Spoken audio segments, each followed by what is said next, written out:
നമസ്കാരം. പ്രൈം ഡിബേറ്റിലേക്ക് സ്വാഗതം. ഛത്തീസ്ഗഡിൽ മനുഷ്യക്കടത്തും മതപരിവർത്തനവും ചുമത്തി അറസ്റ്റിലായ മലയാളി കന്യാസ്ത്രീകൾക്ക് ജാമ്യമില്ല. ജാമ്യാപേക്ഷയെ ഛത്തീസ്ഗഡ് സർക്കാർ എതിർത്തു.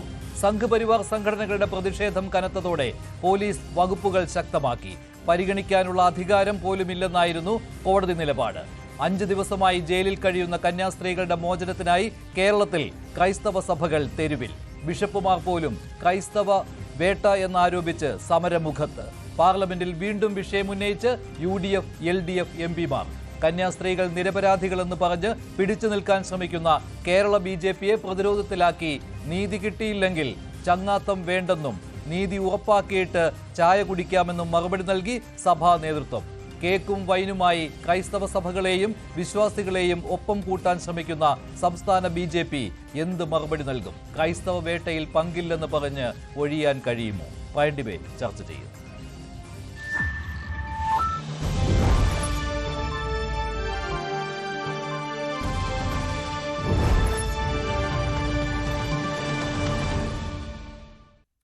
പ്രൈം ഡിബേറ്റിൽ വോയിസ് ഓഫ് നൺസ് എക്സിക്യൂട്ടീവ് അംഗം സിസ്റ്റർ ആൻസി പോൾ, BJP പ്രതിനിധി അഡ്വക്കേറ്റ് S. ജയസൂര്യൻ, ഹിന്ദു ഐക്യവേദിയുടെ പ്രതിനിധി ശ്രീ RV ബാബു, കോൺഗ്രസ് നേതാവ് ശ്രീ വസന്ത് തെങ്ങുംപള്ളി എന്നിവരാണ് ചേരുന്നത്. ആദ്യം സിസ്റ്റർ, എന്താണ് ഇപ്പോൾ ഛത്തീസ്ഗഡിൽ നിന്ന് കിട്ടുന്ന വിവരം? എന്തുകൊണ്ടാണ് ഇന്ന് നിങ്ങൾ പ്രതീക്ഷിച്ചിരുന്നുവല്ലോ ജാമ്യം കിട്ടും 2 കന്യാസ്ത്രീകൾക്കുമെന്ന്? എന്ത് സംഭവിച്ചു? എന്റെ കൂടെ ചർച്ചയിൽ പങ്കെടുക്കുന്ന എല്ലാവർക്കും എന്റെ സ്നേഹവന്ദനം. ഈ ഒരു വിഷയം ഏറ്റവും കൂടുതൽ വൈകാരികമായി ബാധിക്കുന്നത് തീർച്ചയായിട്ടും ഞങ്ങൾ സിസ്റ്റേഴ്സിനെ തന്നെയാണ്. ഈ കേരളത്തിന്റെ മണ്ണിൽ നിന്ന് ഞങ്ങളിവിടെ വിദ്യാഭ്യാസം ആരംഭിക്കുമ്പോൾ തന്നെ, നമ്മൾ ഈ സ്കൂളിൽ പഠനം ആരംഭിക്കുമ്പോൾ തന്നെ നമ്മൾ കേട്ടു വളരുന്ന, പഠിച്ച് ഹൃദയത്തിൽ പതിഞ്ഞൊരു പ്രതിജ്ഞയുണ്ട്: ഇന്ത്യ എന്റെ രാജ്യമാണ്, എല്ലാ ഇന്ത്യക്കാരും എന്റെ സഹോദരി സഹോദരന്മാരാണെന്ന്. വാസ്തവത്തിൽ ചെറുപ്പം മുതൽ നമ്മളുടെ മനസ്സിൽ ഈ ഒരു പ്രതിജ്ഞ പതിഞ്ഞു കിടക്കുന്നത് കൊണ്ടാണ് ഞങ്ങൾ സമർപ്പിത ജീവിതം ആരംഭിച്ച് ഞങ്ങളുടെ അധികാരികൾ ഈ നോർത്ത് ഇന്ത്യൻ, ഉത്തരേന്ത്യൻ മേഖലകളിലേക്ക് ശുശ്രൂഷയ്ക്ക് പോകാൻ പറയുമ്പോൾ വളരെ സന്തോഷത്തോടെ, അഭിമാനത്തോടെ ഈ ഒരു രാജ്യം വിട്ട്, അല്ലെങ്കിൽ നമ്മുടെ കേരളം വിട്ട് പുറത്തേക്ക് പോകുന്നത് ഈ ഒരു അഭിമാനബോധവും ഭാരതത്തെക്കുറിച്ചുള്ള ഈ ഒരു വൈകാരികതയും ഹൃദയത്തിൽ സൂക്ഷിക്കുന്നത് കൊണ്ടാണ്. വർഷങ്ങളായിട്ട്, നൂറ്റാണ്ടുകളായി വിവിധ സന്യാസ സമൂഹങ്ങളിൽപ്പെട്ട സമർപ്പിതര് ഉത്തരേന്ത്യ രാജ്യങ്ങളില് വിവിധ സംസ്കാരങ്ങളില് ശുശ്രൂഷ നിർവഹിച്ചു വരുന്നു. നിങ്ങൾക്ക് എല്ലാവർക്കും അറിയാവുന്നതുപോലെ വിദ്യാഭ്യാസ രംഗത്ത്, ജീവകാരുണ്യ മേഖലാ രംഗത്ത്, രോഗീ പരിചരണ രംഗത്ത്, സാമൂഹ്യക്ഷേമ പ്രവർത്തന രംഗത്തൊക്കെ ഞങ്ങളുടെ സിസ്റ്റേഴ്സ് ആരും കടന്നു ചെല്ലാൻ മടിക്കുന്ന ഗ്രാമത്തിന്റെ ഉൾപ്രദേശങ്ങളിലേക്ക് കടന്നു ചെന്നിട്ടാണ് അവരോടൊപ്പം ജീവിച്ച് അവരിൽ ഒരാളായി മാറി ശുശ്രൂഷ ചെയ്യുക. അങ്ങനെ ശുശ്രൂഷ ചെയ്യുന്ന സിസ്റ്റേഴ്സ് ആണ് Assisi of saint Francis, green garden എന്ന് വിളിക്കും. ആ ഒരു കോൺഗ്രിഗേഷനിൽപ്പെട്ട 2 സിസ്റ്റേഴ്സ്. അവർ കേരളീയരാണ്, ഞങ്ങളുടെ കേരളത്തിൽ നിന്നുള്ളവരാണ്, വർഷങ്ങളായിട്ട് അവിടെ ശുശ്രൂഷ ചെയ്യുന്നവരാണ്. ആ സിസ്റ്റേഴ്സ് ആ ശുശ്രൂഷ ചെയ്യാൻ ചെല്ലുമ്പോൾ വാസ്തവത്തിൽ ജോലി ആഗ്രഹിച്ച് കൂടെ വന്ന ആ 2-3 കൂട്ടുകാർക്ക്, പെൺകുട്ടികൾക്ക്, അതും നിങ്ങൾക്കറിയാം പ്രായപൂർത്തിയായ എല്ലാവിധ എന്താ പറയുക രേഖകളും കൈകളിലുള്ള ആ ഒരു പെൺകുട്ടികളെ സ്വീകരിക്കാൻ വേണ്ടി അവിടെ വന്ന സിസ്റ്റേഴ്സിനെ ഒരു സംഘം ആളുകൾ കടന്നു വന്ന് ആക്രമിച്ച് എന്തുമാത്രം ആരോപണങ്ങളാണ് ഉന്നയിക്കുന്നത്. നിർബന്ധിത മതപരിവർത്തനം, നിയമലംഘനം ഒക്കെ തുടങ്ങി ഇങ്ങനെ ആരോപണങ്ങൾ ഉന്നയിച്ചുകൊണ്ട് ആ സിസ്റ്റേഴ്സിനെ ഒരു കൂട്ടം ആളുകള് ഒരുമിച്ച് ആക്രമിക്കുകയും അവരെ വാസ്തവത്തിൽ നിസ്സഹായതയിലേക്ക് പറഞ്ഞയക്കുകയും ശബ്ദിക്കാൻ പോലും ആവാത്ത വിധം അവരെ മൗനികളാക്കുകയും അങ്ങനെ തുടർന്ന് ജയിലിലേക്ക് ആനയിക്കുകയും ഇന്ന് 5 ദിവസം കഴിഞ്ഞു. സത്യത്തിൽ ഇന്നും പത്രത്തിൽ ഈ വിവരങ്ങൾ വരുമ്പോൾ എന്റെ മനസ്സ് തേങ്ങുന്നുണ്ട്. കാരണം ആ സിസ്റ്റേഴ്സിന്റെ കയ്യിൽ, നിങ്ങൾ ഓർക്കണം, ഒരു ദിവസം യാത്രയ്ക്ക് പോകാനുള്ള ഒരു ജോഡി ഡ്രസ്സ് എക്സ്ട്രാ ഉണ്ടോ എന്ന് അറിഞ്ഞുകൂടാ. അപ്പോൾ ആ സിസ്റ്റേഴ്സ് ആണ് ഈ 5 ദിവസമായിട്ട് അവരിട്ടിരിക്കുന്ന ഒരേ ഡ്രസ്സ് കൊണ്ട് ഒന്ന് പല്ല് തെക്കാൻ പോലും ഉള്ള ഒരു കാര്യങ്ങൾ പോലും കയ്യിലില്ലാത്ത വിധം അത്രമാത്രം നിസ്സഹാരായിട്ട് ആ സിസ്റ്റേഴ്സ് ജയിലിനുള്ളിൽ കഴിയുന്നത്. അവർക്ക് ചുറ്റും നിന്ന് ആക്രോശിക്കുന്ന ആ ജനങ്ങളുടെ ആ ഒരു ആരവം കേൾക്കുമ്പോൾ തന്നെ വസ്തുത നമ്മളെ ഭയപ്പെടുത്തുകയാണ്. എനിക്ക് തോന്നുന്നു അതിലുള്ള ലേഡീസ് പോലും അവരുടെ മുഖത്ത് തോണ്ടി അവരെ പ്രകോപിപ്പിച്ച് ആ വിധത്തിൽ ഈ രീതിയിൽ ഈ സിസ്റ്റേഴ്സിനെ നിസ്സഹായരാക്കുന്നുണ്ട്. നമ്മുടെ കുടുംബത്തിലുള്ള നിങ്ങളുടെ സഹോദരന്മാർ, പ്രിയപ്പെട്ടവരെ, നിങ്ങളുടെ സഹോദരിമാരാണെങ്കിൽ, നിങ്ങളുടെ സഹോദരിമാരാണ് ഈ സ്ഥാനത്തെങ്കിൽ നിങ്ങൾ എങ്ങനെയാണ് ഇതിനെ കാണുക? സിസ്റ്റർ ഒന്ന് ഇടപെട്ടോട്ടെ. സിസ്റ്റർ ആൻസി പോൾ ഒന്ന് ഇടപെട്ട് ചോദിച്ചോട്ടെ. ഇന്ന് കോടതി പക്ഷേ ജാമ്യം നൽകിയിട്ടില്ല. അതെന്ത് കാരണത്താലാണ്? ഇപ്പോൾ രണ്ട് പ്രധാന വകുപ്പുകൾ ചുമത്തിയിട്ടുണ്ട്. ഒന്ന് മനുഷ്യക്കടത്താണ്, പിന്നെ മതപരിവർത്തനവും. അതുകൊണ്ട് തന്നെ ജാമ്യത്തിലേക്ക് പോകാൻ ഇതുവരെ കഴിഞ്ഞിട്ടില്ല. കോടതിക്ക് തങ്ങളുടെ അധികാര പരിധിയിലല്ല എന്ന് പറഞ്ഞുകൊണ്ട് ഇന്ന് ഒഴിയേണ്ടി വരികയാണ്. ഇത് ഛത്തീസ്ഗഡ് സർക്കാർ ഇവർക്കെതിരെയുള്ള പ്രോസിക്യൂഷന്റെ നിലപാട് ഇവർക്ക് അനുകൂലമായിരിക്കും എന്ന ഒരു ധാരണ നിങ്ങൾക്കുണ്ടായിരുന്നുവല്ലോ, പക്ഷേ അതുണ്ടായിട്ടില്ല. എന്താണ് അതിന് കാരണമായി കാണുന്നത്? സാറേ, എന്റെ ഒരു ചോദ്യം ഇതാണ്, ആരാണ് ഈ നിർബന്ധിത മതപരിവർത്തനം എന്ന് പറയുന്ന കുറ്റം ആരോപിച്ചത്? ആരാണ് ഇവിടെ വാസ്തവത്തിൽ ഈ കൂട്ടരെ മതപരിവർത്തനത്തിന് കൊണ്ടുപോവുകയാണ് എന്നുള്ള ആ മതമാറ്റം എന്ന് പറയുന്ന ആ ഒരു ഗുരുതരമായിട്ടുള്ള ആരോപണം എന്തുകൊണ്ടാണ് ആരോപിക്കപ്പെട്ടത്? അത് സിസ്റ്റേഴ്സ് പറഞ്ഞതല്ലല്ലോ, ഈ വന്ന കൂട്ടർ ആരോപിച്ചതല്ലേ വാസ്തവത്തിൽ ഇത്. അങ്ങനെ ഒരു കാര്യം സംഭവിക്കാതിരിക്കെ ഇത്തരം നിയമക്കുരുക്കിൽപ്പെടുത്തിയിട്ട് ഒരു ജാമ്യം പോലും കിട്ടാൻ സാധ്യതയില്ലാത്ത വകുപ്പിലേക്ക് ഈ കേസിനെ മാറ്റിയെടുത്ത് ഇപ്രകാരം ഒരു ആക്രമണത്തിന് വിധേയമാക്കുമ്പോൾ എന്തുകൊണ്ടാണ് എന്നതിന് ഞാൻ എന്താണ് ഉത്തരം പറയേണ്ടത് വാസ്തവത്തിൽ? അപ്പോൾ ഇങ്ങനെ ഒരു ഗവൺമെന്റിന്റെ ഭാഗത്ത് നിന്ന് മുൻകൂട്ടി ഇങ്ങനെ പദ്ധതി തയ്യാറാക്കി ഈ വിധത്തിൽ ഒരു ട്രാപ്പിൽ പെടുത്തി എന്ന വിധത്തിൽ സിസ്റ്റേഴ്സിനെ ഇപ്രകാരം കൊണ്ടുപോയത് കൊണ്ട് സംഭവിച്ച കാര്യം മാത്രമാണല്ലോ അത്. ശരി, അഡ്വക്കേറ്റ് എസ് ജയസൂര്യൻ, ഇന്ന് കോടതിയിൽ സംഭവിച്ചതും ഇപ്പോൾ സിസ്റ്റർ ആൻസി പോൾ പറഞ്ഞതിന് സമാനമായ കാര്യങ്ങളാണല്ലോ. പ്രധാന വകുപ്പുകൾ തന്നെ പോലീസ് ചുമത്തിയിട്ടുണ്ട്. ഛത്തീസ്ഗഡ് സർക്കാരാകട്ടെ, സർക്കാരിന്റെ പ്രോസിക്യൂഷൻ പറയുകയാണ് ജാമ്യം പരിഗണിക്കുവാൻ ഈ കോടതിക്ക് അധികാരമില്ല എന്ന്. അതായത് ഈ രണ്ട് കന്യാസ്ത്രീകൾക്കും ജാമ്യം കൊടുക്കരുത് എന്ന് തന്നെയാണല്ലോ പ്രോസിക്യൂഷന്റെ നിലപാട്. പക്ഷേ സംസ്ഥാന BJP ഒരു നിലപാടെടുത്തതാണ്, ഈ രണ്ട് കന്യാസ്ത്രീകളും നിരപരാധികളാണ്. ഈ വിഷയം പഠിച്ച ശേഷമായിരിക്കുമല്ലോ അങ്ങനെ ഒരു നിലപാടിലേക്ക് സംസ്ഥാന BJP പോയത്. സംസ്ഥാന അധ്യക്ഷൻ രാജീവ് ചന്ദ്രശേഖർ തന്നെ ഇക്കാര്യം പറയുകയും ചെയ്തതാണ്. പക്ഷേ ഇന്ന് കോടതിയിൽ സംഭവിച്ചത് മറിച്ചാണല്ലോ. ഛത്തീസ്ഗഡ് സർക്കാരിനെ കാര്യങ്ങൾ ബോധ്യപ്പെടുത്തിയിട്ടുണ്ട് എന്നും പറയുകയുണ്ടായി. അതിനുവേണ്ടിയാണല്ലോ ഇവിടുന്ന് ഒരു പ്രതിനിധി സംഘത്തെ അയച്ചത്, ജനറൽ സെക്രട്ടറി അനൂപ് ആന്റണിയുടെ നേതൃത്വത്തിൽ. അപ്പോൾ അങ്ങനെ വരുമ്പോൾ എവിടെയോ പിഴച്ചിട്ടുണ്ട്. അല്ലെങ്കിൽ സിസ്റ്റർ പറഞ്ഞതുപോലെ ഈ കന്യാസ്ത്രീകളെ കുടുക്കുവാനുള്ള ശ്രമം അവിടെ നടന്നിട്ടുണ്ട്, അതിലവർ വിജയിക്കുകയും ചെയ്തിട്ടുണ്ട്. ഈ സംഭവത്തെ നമ്മൾ വിലയിരുത്തുമ്പോൾ നമ്മൾ പൊതുവെ കരുതുന്നത് കേരളത്തിലെ നിയമം തന്നെയാണ് ഛത്തീസ്ഗഡിലും നിലനിൽക്കുന്നത് എന്നുള്ളതാണ്. അവിടെയാണ് അടിസ്ഥാനപരമായ വ്യത്യാസം. കേരളത്തിലെ നിയമമല്ല ഛത്തീസ്ഗഡിലെ നിയമം. അപ്പോൾ നമുക്ക് ഒറ്റയടിക്ക് ചോദിക്കാം, ഇന്ത്യ മുഴുവൻ ഒരു നിയമമല്ലേ? തീർച്ചയായിട്ടുമല്ല, ഇന്ത്യ മുഴുവൻ ഒരു നിയമമല്ല. ഇപ്പൊ ഛത്തീസ്ഗഡിലെ നിയമം അനുസരിച്ച് അവിടുത്തെ ഒരു വ്യക്തി സ്റ്റേറ്റിന് പുറത്തേക്കോ ചില ജില്ലകളിലെ ചില വ്യക്തികൾ ആ ജില്ല വിട്ടു പോകുമ്പോഴോ സംസ്ഥാന ഭരണകൂടത്തെ അറിയിക്കണം എന്ന് കൃത്യമായ നിബന്ധനയുണ്ട്. അപ്പോൾ ആ നിബന്ധന അവിടെ നിലനിൽക്കുന്നത് ഈ പറയുന്ന കേസിൽ ഇവർക്ക് വലിയ തിരിച്ചടിയായിട്ടുണ്ട്. അതാണ് ഈ ജാമ്യം നിഷേധിക്കാനുള്ള കാരണം. അതിൽ കോടതി തന്നെ വ്യക്തമായി പറയുന്നുണ്ട്, no state authority was informed before transporting the tribal girls suggesting an attempt to do so secretly എന്ന് പറയുമ്പോൾ സ്റ്റേറ്റിനെ അറിയിക്കേണ്ടതായിരുന്നു എന്നൊരു നിയമം അവിടെയുണ്ട്. ഇത് കേരളത്തിൽ ഇല്ലാത്തൊരു നിയമമാണ്. ഇത് ഛത്തീസ്ഗഡിൽ ഉണ്ട്, ഇങ്ങനെ പല സംസ്ഥാനങ്ങളിലും ഉണ്ട്. അതാണ് ഇതിനകത്ത് പ്രധാനപ്പെട്ട ഒരു കാര്യം. മറ്റൊന്ന്, the applicants did not provide a valid reason for taking these girls out of the state. ഈ രണ്ട് കാര്യങ്ങളും കോടതി നിരീക്ഷിച്ചതിന് ശേഷമാണ് ഈ ജാമ്യം അനുവദിക്കാൻ സാധ്യമല്ല എന്നുള്ളൊരു നിലപാടിലേക്ക് കോടതിക്ക് പോവേണ്ടി വന്നത്. അതിന് മറ്റൊരു കാരണം കൂടിയുണ്ട്.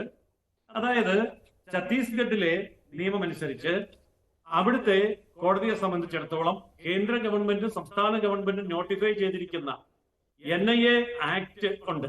സെക്ഷൻ 11, NIA ആക്ടിലെ സെക്ഷൻ 11 അനുസരിച്ചിട്ട് ഈ ജൂറിസ്ഡിക്ഷണൽ ഡിസിഷൻ അവിടെയുണ്ട്. As per the gazette notification issued by the central and Chhattisgarh state government, Durg district is not listed among those under jurisdiction of special NIA courts establishment under section 11 of NIA Act.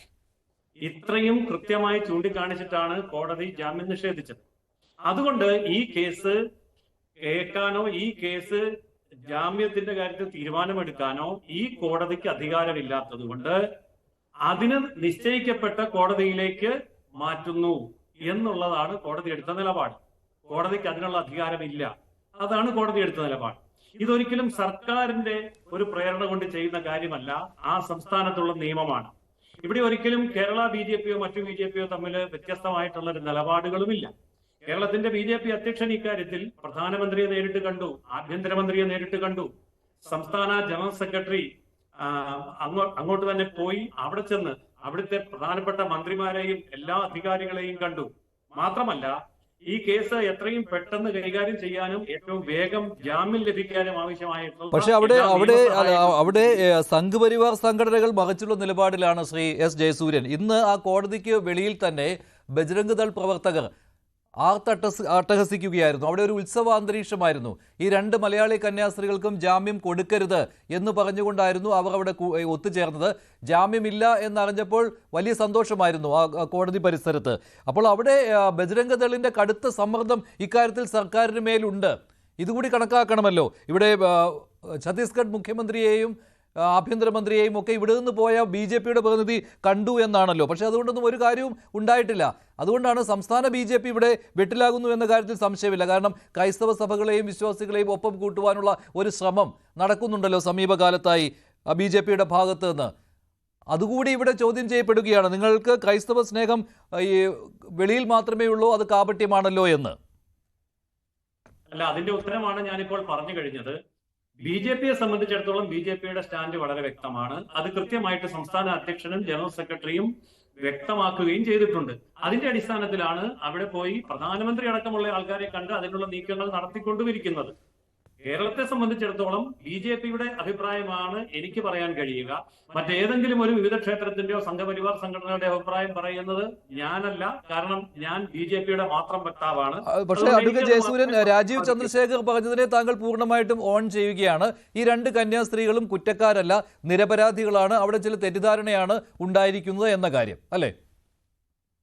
തീർച്ചയായിട്ടും അതെ. കാരണം ആ തരത്തിൽ നിയമപരമായിട്ട് ആ കന്യാസ്ത്രീകൾക്ക് ജാമ്യം ലഭിക്കണം എന്ന് തന്നെയാണ് BJPയുടെ പ്രാർത്ഥന എന്നാണ് BJPയുടെ അധ്യക്ഷൻ പറഞ്ഞത്. ഞാനും അത് തന്നെയാണ് പറയുന്നത്.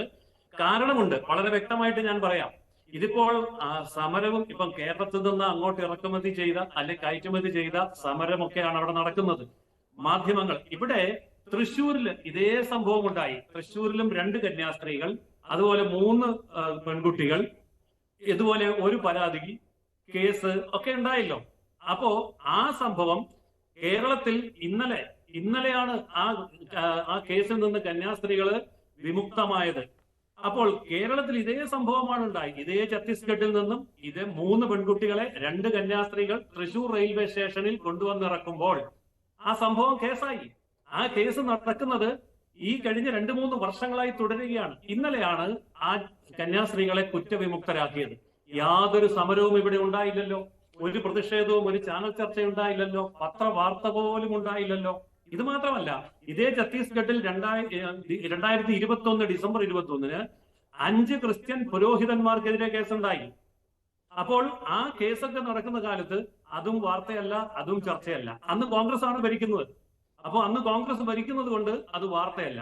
അപ്പോൾ ഇത്തരം കാര്യങ്ങൾ അതാത് സംസ്ഥാനത്തെ അതാത് പ്രദേശത്തെ നിയമങ്ങൾക്കനുസരിച്ച് മാത്രമേ കോടതികൾക്ക് കൈകാര്യം ചെയ്യാൻ പറ്റൂ. ശരി, ശ്രീ വസന്തകുമാരി, അത് യാഥാർത്ഥ്യമാണ് കേട്ടോ. 2021 ഇതേ ഛത്തീസ്ഗഡിൽ തന്നെ ഇങ്ങനെ ക്രൈസ്തവ പുരോഹിതന്മാർക്കെതിരെ കേസ് വന്നതാണ്.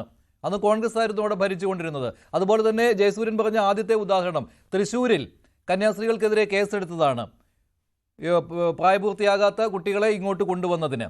ഇന്നലെയാണ് അതിൽ നിന്ന് അവരെ കുറ്റവിമുക്തരാക്കിയതും. ആ സമയത്ത് ഒരു പ്രക്ഷോഭവും ഇവിടെ കണ്ടില്ല. ഇവിടെ നടന്നപ്പോൾ, ഛത്തീസ്ഗഡിൽ നടന്നപ്പോൾ കോൺഗ്രസ് ഭരിക്കുന്നു. ഇവിടെ കന്യാസ്ത്രീകൾക്കെതിരെ കേസെടുത്ത സമയത്ത് ഇവിടെ LDF ഭരിക്കുന്നു. പക്ഷേ ഈ രണ്ടുപേരും ഇപ്പോൾ ഛത്തീസ്ഗഡിൽ ഈ സംഭവം നടന്നപ്പോൾ കേരളത്തിൽ സമരമുഖത്താണ്. അല്ല, ഏറ്റവും പ്രധാനപ്പെട്ട ചോദ്യം, അദ്ദേഹം പറഞ്ഞു പരിവാർ സംഘടനകളുടെ ആകെ വക്താവ് ഞാനല്ല, അതുകൊണ്ട് എനിക്ക് പരിവാർ സംഘടനകളുടെ എല്ലാവരുടെയും വക്താവായി സംസാരിക്കാൻ സാധിക്കില്ല. വേണ്ട ശ്രീ ജയസൂര്യൻ, അങ്ങ് BJPയുടെ നിലപാട് പറഞ്ഞാൽ മതി. എന്താണ് BJPയുടെ നിലപാട്? BJP കേരള ഘടകത്തിന് ഒരു നിലപാടും ഛത്തീസ്ഗഡ് ഘടകത്തിന് മറ്റൊരു നിലപാടുമാണോ? നോക്കൂ, നിങ്ങളുടെ സംസ്ഥാന പ്രസിഡന്റ് രാജീവ് ചന്ദ്രശേഖരൻ അദ്ദേഹം പറഞ്ഞു ഈ കന്യാസ്ത്രീകൾ യാതൊരു തരത്തിലുള്ള കുറ്റങ്ങളിൽ പ്രവർത്തിച്ചിട്ടില്ല, കുറ്റകരമായ പ്രവർത്തനങ്ങളിൽ ഏർപ്പെട്ടതായി ഞങ്ങൾ വിശ്വസിക്കുന്നില്ല എന്നാണ് അദ്ദേഹം പറയുന്നത്. എന്നിട്ട് അദ്ദേഹം അതിനോട് കൂടി ചേർക്കുന്നുണ്ട്, ഈ ഹ്യൂമൻ ട്രാഫിക്കിംഗ് പോലുള്ള കാര്യങ്ങൾ ചിലപ്പോൾ പെന്തക്കോസ്ത് സഭകളായിരിക്കും ചെയ്യുന്നത് എന്നാണ് അദ്ദേഹം പറഞ്ഞത്. കഴിഞ്ഞ വോട്ടിന്റെ സമയത്ത് പെന്തക്കോസ്ത് സഭകളുടെ തിണ്ണനിറങ്ങിയ BJP നേതാക്കൾ ഇന്ന് പറയാണ് പെന്തക്കോസ്ത് സഭകൾ അത് ചെയ്യാറുണ്ട്, കത്തോലിക്ക സഭ അത് ചെയ്യുമെന്ന് ഞാൻ പ്രതീക്ഷിക്കുന്നില്ല. നോക്കൂ, കോൺഗ്രസിന്റെ നിലപാട് എന്താണ്? കോൺഗ്രസിന്റെ നിലപാട് ഞങ്ങൾക്ക് ഛത്തീസ്ഗഡിലും ഇന്ത്യ ഒട്ടാകെയും കേരളത്തിലും ഈ വിഷയത്തിൽ ഒരു നിലപാടേ ഉള്ളൂ. അത് ബജറംഗി ദളിനെ പേടിച്ചാണ് അവിടെ പോലീസ് FIR ഇട്ടത്.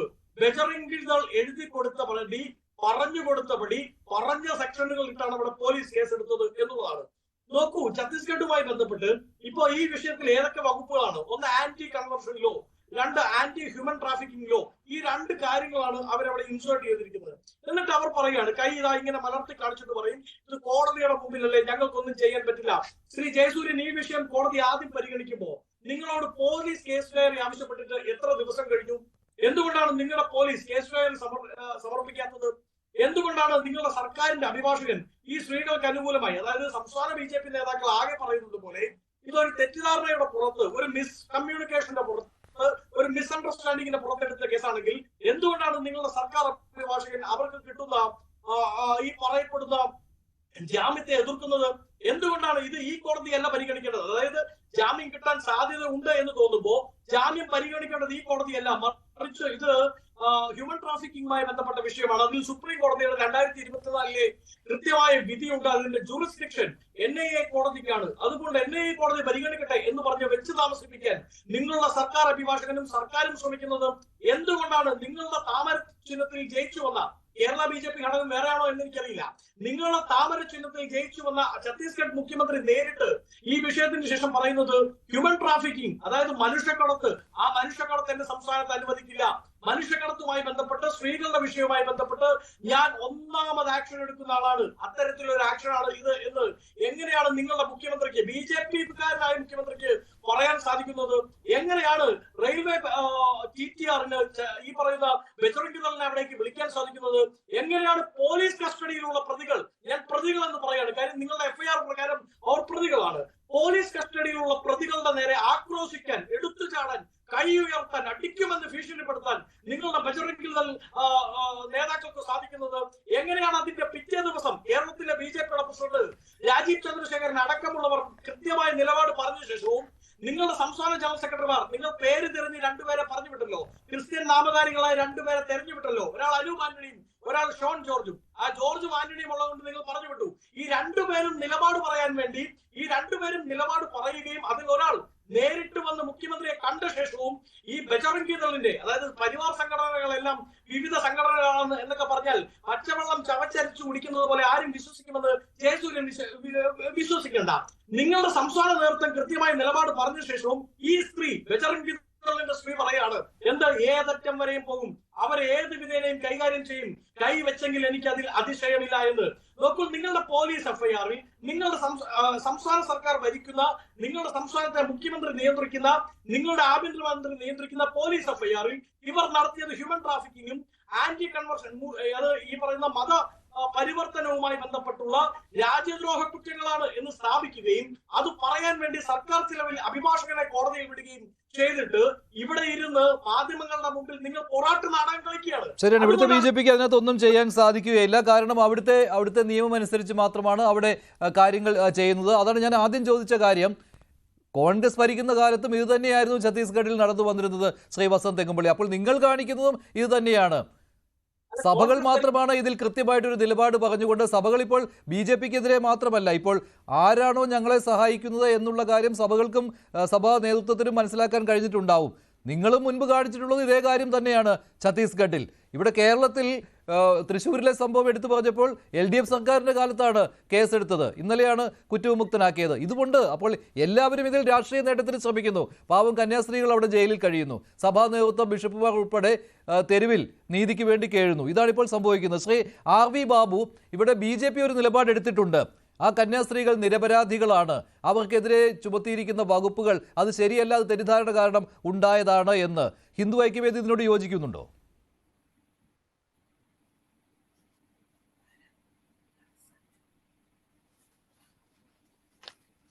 കേൾക്കുന്നില്ല ബാബു, കേൾക്കുന്നില്ല.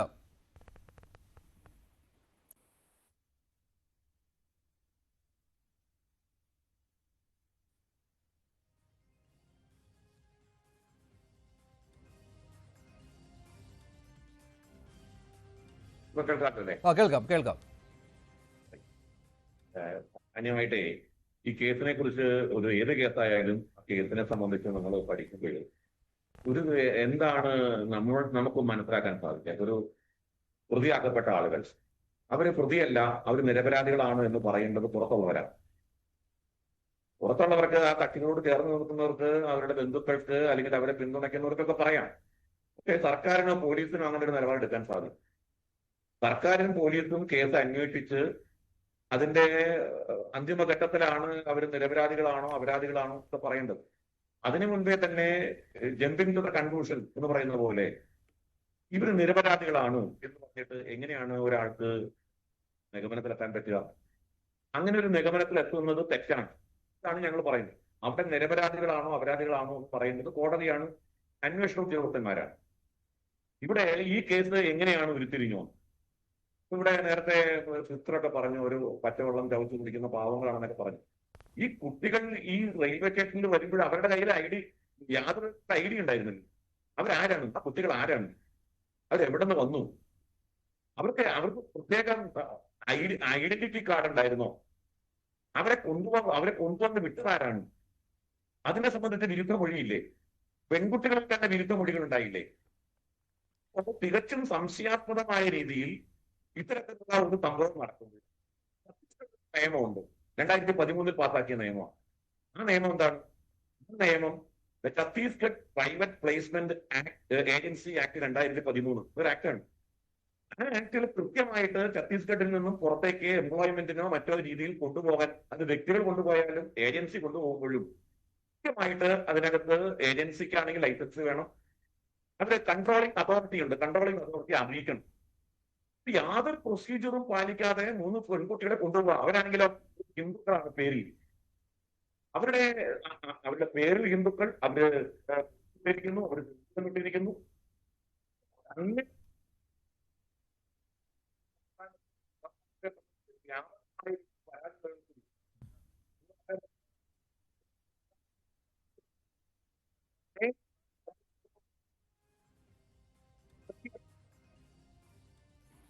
ശരി, ഞാൻ വരാം. ശ്രീ ആർ വി ബാബു, ചില സാങ്കേതിക പ്രശ്നമുണ്ട്. ശ്രീ എസ് ജയസൂര്യൻ, ഇപ്പോൾ ആർ വി ബാബു പറയുന്നത് പേര് ഹിന്ദു പേരുകളായിരുന്നു എന്നാണ്. പക്ഷേ ക്രൈസ്തവ നാമധാരികൾ തന്നെയാണ്, ക്രൈസ്തവരാണ് ആ പെൺകുട്ടികൾ എന്നുള്ള കാര്യമാണല്ലോ.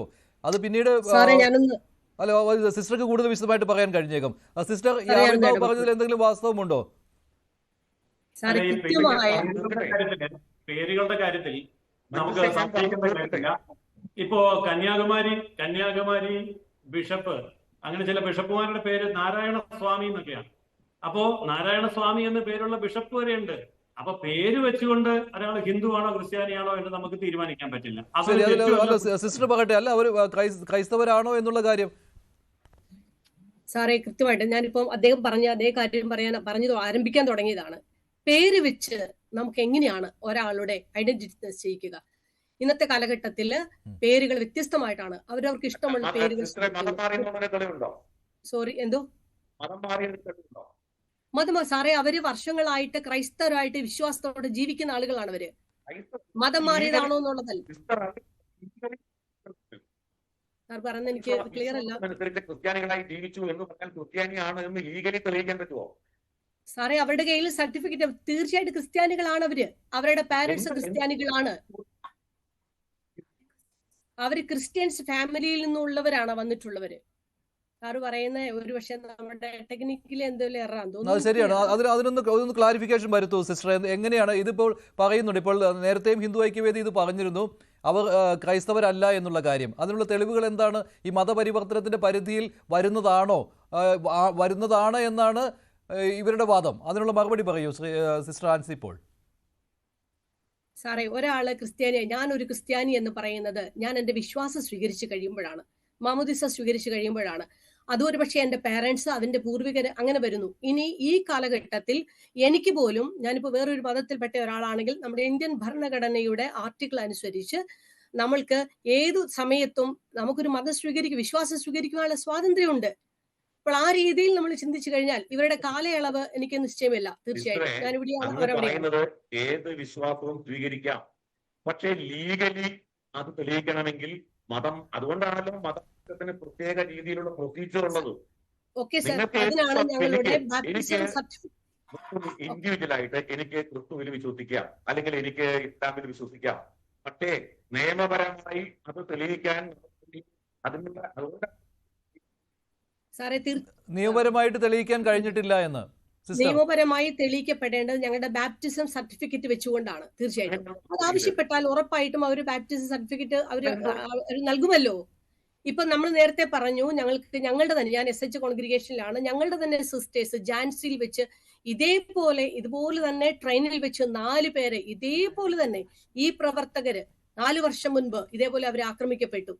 ആ സമയത്ത് തന്നെ അവരുടെ ബാപ്റ്റിസം സർട്ടിഫിക്കറ്റ് താങ്കളുടെ റായ്പൂർ അതിരൂപതയുടെ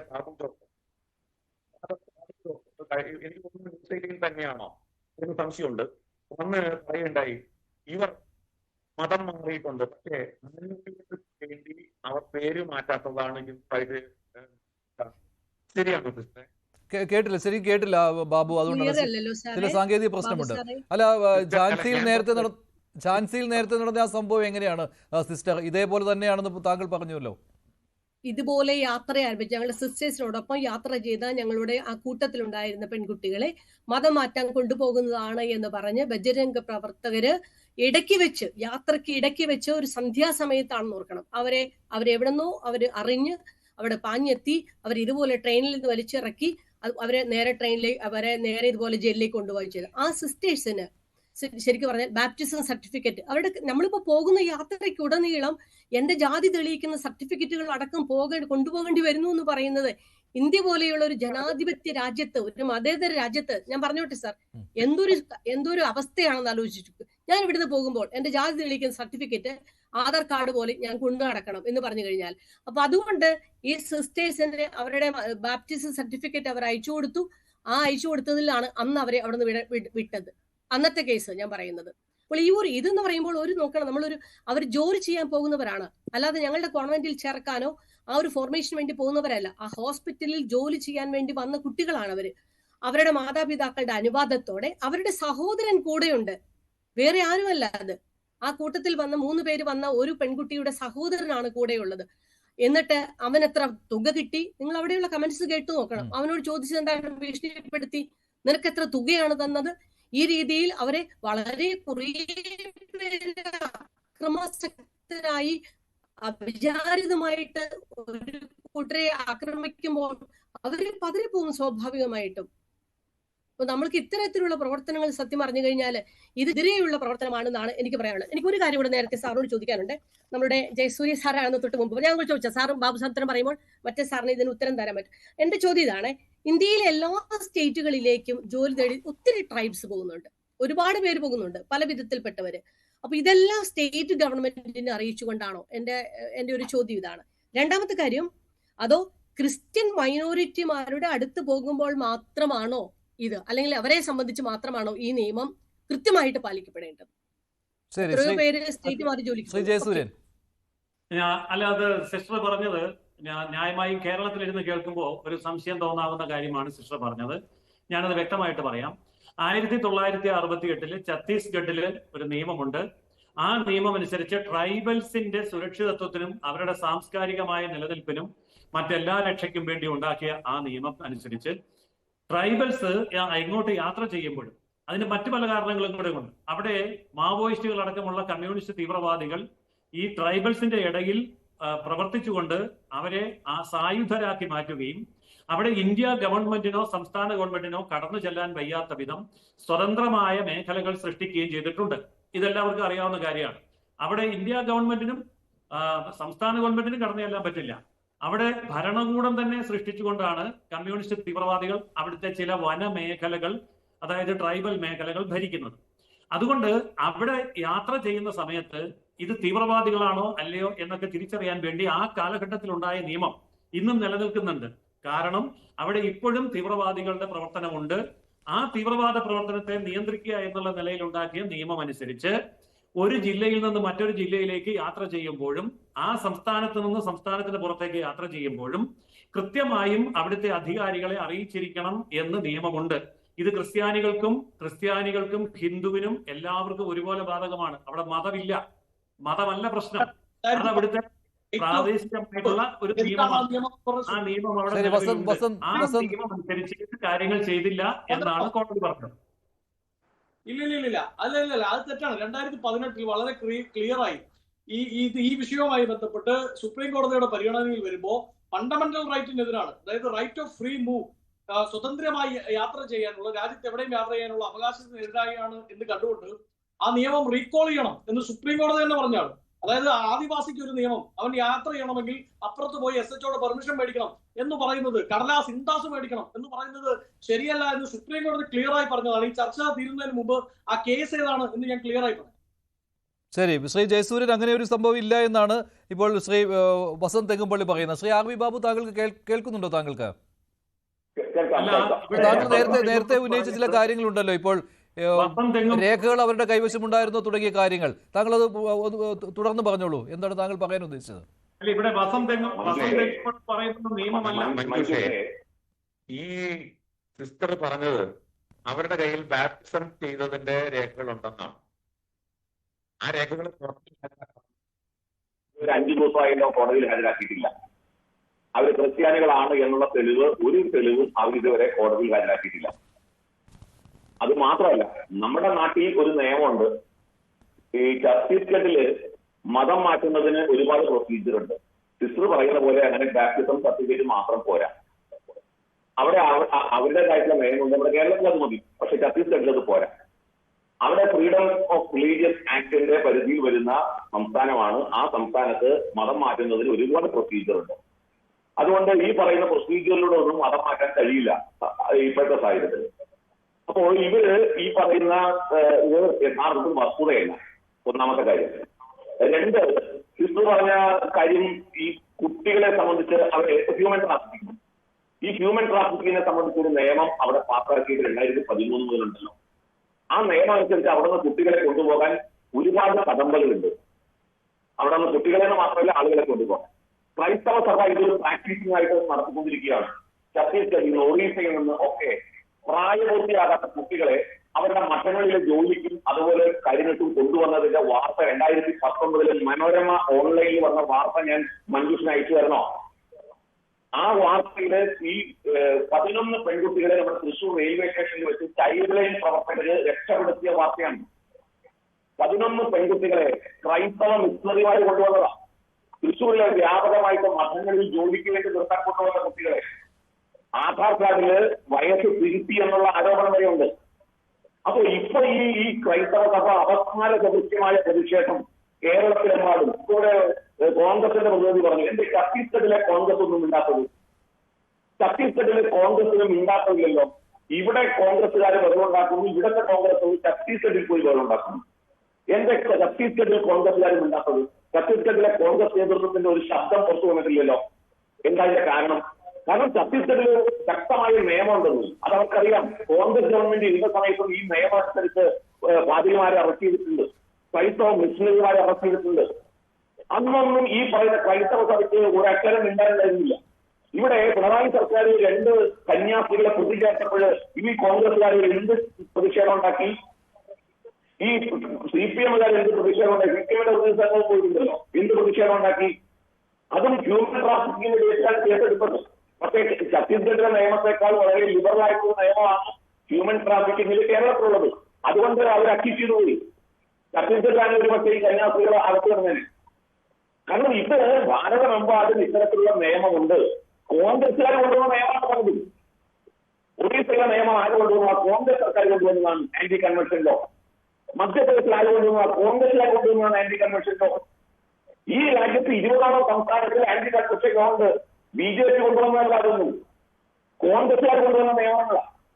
ഈ നിയമം കൊണ്ടുവരാൻ കാരണം എന്താണ്? ഈ നിയമം കൊണ്ടുവരാൻ കാരണം ഈ സംസ്ഥാനങ്ങളിലൊക്കെ വ്യാപകമായ മതമാറ്റങ്ങൾ നടക്കുന്നു എന്നുള്ള ആരോപണത്തിന്റെ അടിസ്ഥാനത്തിലാണ്. ഒരു സിസ്റ്റർ പറഞ്ഞു, ശുശ്രൂഷയ്ക്ക് വെച്ച് സിസ്റ്ററെ അങ്ങനെ ശുശ്രൂഷയ്ക്ക് കന്യാസ്ത്രീകളും അല്ലെങ്കിൽ ക്രൈസ്തവരും മാത്രമൊന്നുമല്ല പോകുന്നത്. ഹൈന്ദവ സംഘടനകൾ, ഇപ്പോൾ അമൃതാനന്ദമായി മറ്റപ്പോലുള്ള സ്ഥാപനങ്ങൾ, സംഘടനകളൊക്കെ ഒരുപാട് അവരും നടത്തുന്നുണ്ട് സർവീസ് ആക്ടിവിറ്റീസ്. അവരും വീട് വെച്ചു കൊടുക്കുന്നുണ്ട്. അവരും പാവങ്ങളെ ശുശ്രൂഷിക്കാനായിട്ട് പോകുന്നുണ്ട്. സേവാഭാരങ്ങളുള്ള സംഘടനകൾ അവിടെയൊക്കെ പോയിട്ട് അതിന്റെ പേരിൽ ആരെയും മതം മാറ്റാൻ ശ്രമിക്കാറില്ല. ഈ ക്രൈസ്തവ വിശ്വാസത്തിലേക്ക് അവരെ കൂട്ടിക്കൊണ്ടുവരാൻ ശ്രമിക്കാറില്ല. ഇത് ക്രൈസ്തവ സഭയുടെ ആസൂത്രിതമായ നീക്കമാണ് എന്ന് ക്രൈസ്തവ സഭ തന്നെ പലവട്ടം പറഞ്ഞിട്ടുണ്ടല്ലോ. സുവിശേഷം വെക്കണം എന്തിനു വേണ്ടിയിട്ടാണ്? ക്രിസ്തുവിന്റെ മാർഗത്തിലേക്ക് ആളെ കൂട്ടാനുള്ള ചൂണ്ടയാണ് ഈ സുവിശേഷ വെക്കണം എന്ന് മഹാത്മാഗാന്ധിയാണ് ആരോപിച്ചത്. സ്വാമി വിവേകാനന്ദൻ ആരോപിച്ചിട്ടുണ്ട്. ചട്ടമ്പിസ്വാമികളും ശ്രീനാരായണനും അയ്യങ്കാളിയും ഈ തരത്തിൽ നടക്കുന്ന മതം മാറ്റത്തെ ശക്തമായി എതിർത്തിട്ടുണ്ട്. അറിയാമോ? അല്ല, ഇതിപ്പോൾ ഛത്തീസ്ഗഡിൽ പക്ഷേ ബജറംഗദളിന്റെ നിലപാട് എന്താണോ, അവരുടെ ആവശ്യം എന്താണോ അത് പ്രകാരം പോലീസ് അതിന്റെ നടപടിക്രമങ്ങളുമായി മുന്നോട്ട് പോവുകയാണ്. ഇതാണ് അവിടുത്തെ പ്രധാനപ്പെട്ട ആരോപണം. ബജറംഗദൾ ഇതിൽ വിട്ടുകൊടുക്കാൻ തയ്യാറല്ല. അല്ലല്ല, ബജറംഗദൾ എന്ത് കാര്യം പറയുന്നു അത് അതേപടി അനുസരിക്കുന്ന ഒരു സർക്കാരായി മാറുന്നു എന്നുള്ളതാണ്. അവിടെ ഈ വിഷയം വളരെ ഗൗരവമാണ്. ഹിന്ദുക്കളായിട്ടുള്ള പെൺകുട്ടികളെ മതം മാറ്റുന്നതിന്റെ വിഷയം ഛത്തീസ്ഗഡ് അടക്കമുള്ള സംസ്ഥാനങ്ങളിൽ വളരെ ഗുരുതരമാണ്. അങ്ങനെ ഒരു വിഷയം ഉണ്ടാകുമ്പോൾ ഇത്തരത്തിലൊരു ദുരൂഹമായ സാഹചര്യത്തിൽ ആ പെൺകുട്ടികൾ തന്നെ പല തരത്തിൽ മൊഴി കൊടുക്കുക, പെൺകുട്ടികൾ ക്രിസ്ത്യാനിയാണെന്ന് പറയുക, അവരുടെ പേര് മുഴുവൻ ഹിന്ദുവായിട്ട് നിൽക്കുക, ആ പെൺകുട്ടികളെ ഹിന്ദു തരത്തിൽ അവരുടെ വേഷവിധാനങ്ങൾ ഹിന്ദുക്കളായിട്ട് മാറുക. ഞാനത് ചോദിക്കട്ടെ, സിസ്റ്റർക്ക് അറിയാമോ ഈ ഇപ്പോൾ ഇവിടെ പറഞ്ഞതിൽ മുഴുവൻ 2 വകുപ്പുകളെ കുറിച്ച് പറഞ്ഞു. അതായത് ഫ്രീഡം ഓഫ് റിലീജിയസ് ആക്ടും അതേപോലെ ഹ്യൂമൻ ട്രാഫിക്കിങ്ങിനെ സംബന്ധിച്ചുള്ള ആക്ടും. ഇപ്പൊ ഇന്ത്യൻ എക്സ്പ്രസ് പോലുള്ള പത്രങ്ങൾ റിപ്പോർട്ട് ചെയ്തിട്ടുണ്ട്. ഞാനത് നോക്കി, ഞാൻ വീണ്ടും നോക്കി. ഇന്ത്യൻ എക്സ്പ്രസ് മാത്രമല്ല മറ്റു ചില പത്രങ്ങളും ആ റിപ്പോർട്ട്. ഇമ്മോറൽ ട്രാഫിക്കിങ്ങിന്റെ ആക്ടും എന്താണെന്ന് പറയപ്പെടുന്നു മഞ്ജുഷേ? ഇമ്മോറൽ ട്രാഫിക്കിംഗ് ആക്ട് എന്നിട്ട് പറയുന്നു. നിങ്ങൾ അറിഞ്ഞിരുന്നോ അതിനെ സംബന്ധിച്ച്?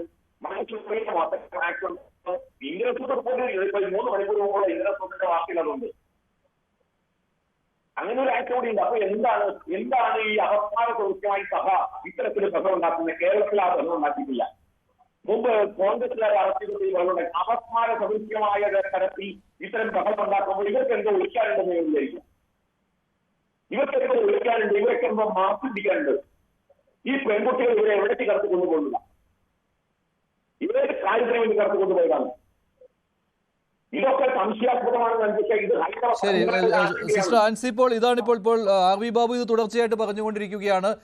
സംശയകരമായ സാഹചര്യത്തിലാണ് കന്യാസ്ത്രീകളെ കണ്ടതും ഈ പെൺകുട്ടികളെ കടത്തിക്കൊണ്ടു പോകുവാനുള്ള ശ്രമം നടന്നു, അത് ബജരംഗദൾ ചോദ്യം ചെയ്തു എന്നുള്ള രീതിയിലാണ് ഇപ്പോൾ ആർ വി ബാബുവിന്റെ വാക്കുകൾ.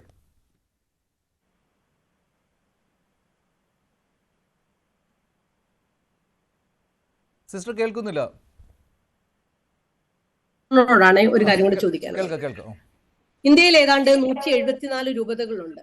200-ൽ പരം സന്യാസ സമൂഹങ്ങളുണ്ട്. വിവിധ ശാഖകളില് ഏതാണ്ട് 40,000-ൽ പരം സ്കൂളുകളും 400-അധികം കോളേജുകളും ഒക്കെ വർക്ക് ചെയ്യുന്നു.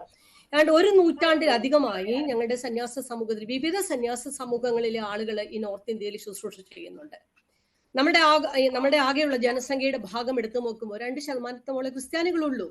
സാറ് പറയുന്നത് പോലെ ഞങ്ങളൊക്കെ പ്രവർത്തിക്കുന്നത് ഇവിടെയുള്ള എല്ലാവരെയും മതപരിവർത്തനം വരുത്താനായിരുന്നുവെങ്കിൽ, ഞാൻ പറയുന്നത് ശ്രദ്ധിച്ചു കേൾക്കണം, മതപരിവർത്തനം വരുത്താനായിരുന്നുവെങ്കിൽ ഇന്ന് ഇന്ത്യയിലെ ക്രിസ്ത്യാനികളുടെ ജനസംഖ്യ 50%-ലധികമാകുമായിരുന്നു സാർ. അപ്പൊ അതുകൊണ്ട് ഇത്തരത്തിലുള്ള വ്യാജമായ ആരോപണങ്ങൾ ഈ സിസ്റ്റേഴ്സിന്റെ മേലെ ആരോപിക്കുന്നത് അത് ഗൗരവമായിട്ടുള്ളൊരു തെറ്റാണ്. സത്യാവസ്ഥ അറിഞ്ഞ് നിങ്ങൾ സംസാരിക്കുക എന്നുള്ള പ്രധാനപ്പെട്ട കാര്യം. പിന്നെ ഇവിടുന്ന് പോകുന്നതെല്ലാം നേരത്തെ പറഞ്ഞല്ലോ, ഇവിടുന്ന് പോകുന്നതെല്ലാം സുവിശേഷവൽക്കരണത്തിനാ പോകുന്നത്. സുവിശേഷവൽക്കരണം എന്ന് പറഞ്ഞാൽ എന്താണ്? ക്രിസ്തു ചെയ്ത ആ പ്രവർത്തനങ്ങൾ ഞങ്ങളുടെ ജീവിതത്തിലൂടെ ആവർത്തിക്കുക എന്ന് മാത്രമേ ഉള്ളൂ. നേരത്തെ ഞാൻ സൂചിപ്പിച്ചതുപോലെ ഓരോ ഗ്രാമത്തിന്റെ ഉൾപ്രദേശങ്ങളിൽ ആരും കടന്നു ചെല്ലാത്ത ആളുകൾക്കിടയിലാണ് ഈ സിസ്റ്റേഴ്സ് ഇത് ചെയ്യുന്നത്. ഒരു കാര്യം ചോദിച്ചോട്ടെ, ഞങ്ങൾ ചെയ്യുന്ന കാര്യങ്ങൾ ഞങ്ങളെല്ലാം അപരാധമാണ് ചെയ്യുന്നത്, നിങ്ങൾ അങ്ങനെയുള്ള പറയുന്നത്, മൊത്തം മതപരിവർത്തനം അങ്ങനെ ചെയ്യുന്നു. ഈ ഇന്ത്യയില് ഇത്തരത്തിൽ പൊതുസമൂഹത്തിന്റെ നന്മയ്ക്ക് വേണ്ടി, അവരുടെ വിദ്യാഭ്യാസത്തിന് വേണ്ടി, ആരോഗ്യ പരിപാലനത്തിന് വേണ്ടി, ജീവകാരുണ്യ പ്രവർത്തനത്തിന് വേണ്ടി ബജരംഗ് ദൾ പ്രവർത്തകർ പോലെയുള്ള ഒരു സംഘടന ചെയ്ത സാറിനൊന്ന് എടുത്തു പറയാമോ എന്തൊക്കെ ചെയ്തിട്ടുണ്ട് എന്ന്? ഞാൻ പറയാലോ. ബജരംഗ് ദൾ എന്നുള്ളത് വിശ്വ ഹിന്ദു പരിഷത്തിന്റെ ഒരു യുവ സംഘടനയാണ്. സിസ്റ്റർ അറിയാമോ? സിസ്റ്റർക്ക് വിശ്വ ഹിന്ദു പരിഷത്ത് നടത്തുന്ന സേവന പ്രവർത്തനങ്ങൾ എന്തൊക്കെയാണെന്ന്? അവരെത്ര സ്കൂളുകൾ നടത്തുന്നുണ്ടെന്ന് അറിയാമോ? അവരെത്ര ഏകലവ്യ വിദ്യാലയങ്ങൾ നടത്തുന്നുണ്ടെന്ന് അറിയാമോ? സംഘപരിവാറിന്റെ ഭാഗമായിട്ട് ഹിന്ദു പരിഷത്ത് സംഘപരിവാറിന്റെ ഒരു ഭാഗമാണ്. സംഘപരിവാറിന്റെ ഭാഗമായിട്ടാണ് സേവാഭാരതി എന്നുള്ള സംഘടന പ്രവർത്തിക്കുന്നത്. സംഘപരിവാറിന്റെ ഭാഗമായിട്ടാണ് വിദ്യാഭാരതി എന്നുള്ള വിദ്യാപ്രസ്ഥാനം. ഇത്രയാണ് നിങ്ങൾ നടത്തുന്നതിനേക്കാൾ കൂടുതൽ 1 ലക്ഷം ഏകല വിദ്യാലയങ്ങൾ ഈ ട്രൈബൽ മേഖലയിൽ നടക്കുന്ന പ്രസ്ഥാനമാണ് ഈ പറയുന്ന വിദ്യാഭാരതി എന്നുള്ള പ്രസ്ഥാനം. അറിയാമോ സിസ്റ്റർക്ക്? വനാന്തർ ഭാഗത്ത് അങ്ങ് കിലോമീറ്ററുകൾക്ക് അപ്പുറത്തേക്ക് പോയിട്ട് ഒരു അധ്യാപകൻ പോയിട്ട് വനവാസികളെ വിദ്യ അഭ്യസിപ്പിക്കുന്ന, നമ്മുടെ രാജ്യത്തെമ്പാടും 38 ലക്ഷം വിദ്യാർത്ഥികൾ വിദ്യാഭാരതിയുടെ സ്ഥാപനങ്ങളിൽ പഠിക്കുന്നുണ്ട്. ഇതൊക്കെ അറിയാമോ? 38 ലക്ഷം സ്ഥാപനങ്ങൾ, 1,50,000 അധ്യാപകരുണ്ട് ഈ വിദ്യാഭാരതിയുടെ കീഴിൽ. എന്താണ് സിസ്റ്റർ നിങ്ങളാണ് മുഴുവൻ നടത്തുന്ന ധാരണയാണ് നടന്നുകൊണ്ടിരിക്കുന്നത്. ഇത് ഞാൻ സംഘപരിവാറിന്റെ മാത്രമാണ്. ഇതൊക്കെ കൂടാതെ പക്ഷേ ഇന്ന് കോടതിയുടെ മുന്നിൽ തടിച്ചുകൂടിയ ബജ്രംഗ് ദൾ പ്രവർത്തകർ ആ രീതിയിൽ പ്രതികരിക്കുന്നവരായിരുന്നില്ല. ശ്രീ RV ബാബു ഈ ഒരു ഹൂളിഗൻ സ്വഭാവത്തിലായിരുന്നു അവർ. തെമ്മാടി കൂട്ടങ്ങളെ പോലെയാണ് അവരുടെ പ്രതികരണം വന്നത്. എന്തോ പ്രതികാരം ചെയ്തു തീർക്കുന്നു എന്ന് മട്ടിലായിരുന്നു അവരുടെ പ്രതികരണം.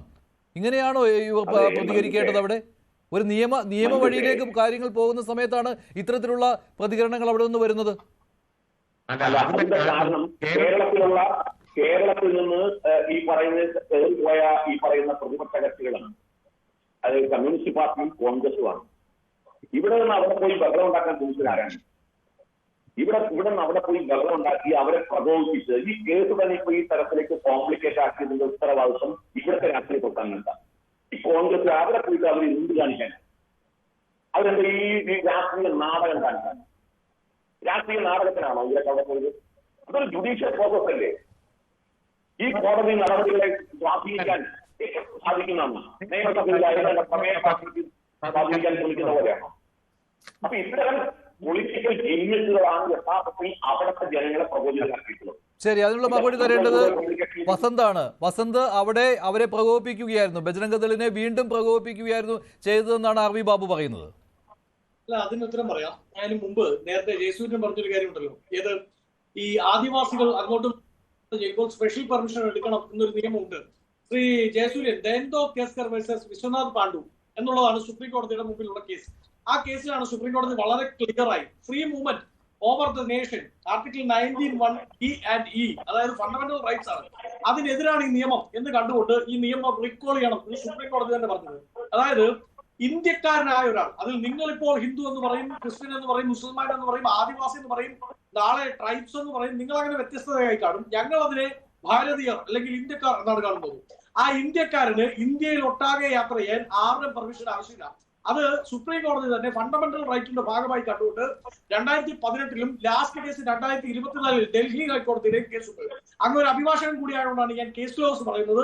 അങ്ങേക്ക് അത് മനസ്സിലാകും എന്ന് ഞാൻ പ്രതീക്ഷിക്കുകയാണ്. 2, ബജ്രംഗ് ദളിനെ പ്രകോപിപ്പിക്കരുത് എന്ന് ആർക്കാണ് ഇത്ര വാശി? ഞാൻ ചോദിക്കട്ടെ, ഇപ്പോ ഈ RV ബാബുവും BJP പ്രതിനിധിയും ഒക്കെ പറയുന്നത് പോലെ ഈ കന്യാസ്ത്രീകൾ കുറ്റക്കാരാണ് എന്നിരിക്കട്ടെ, അവർ ചെയ്തത് തെറ്റാണ്.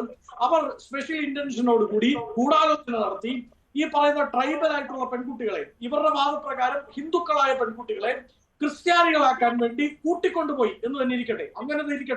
അങ്ങനെ ഇരിക്കുന്നുവെങ്കിൽ ഛത്തീസ്ഗഡ് ഗവൺമെന്റിന്റെ ലോ ആൻഡ് ഓർഡർ കൈകാര്യം ചെയ്യുന്നത് ബജ്രംഗ് ദളാണോ?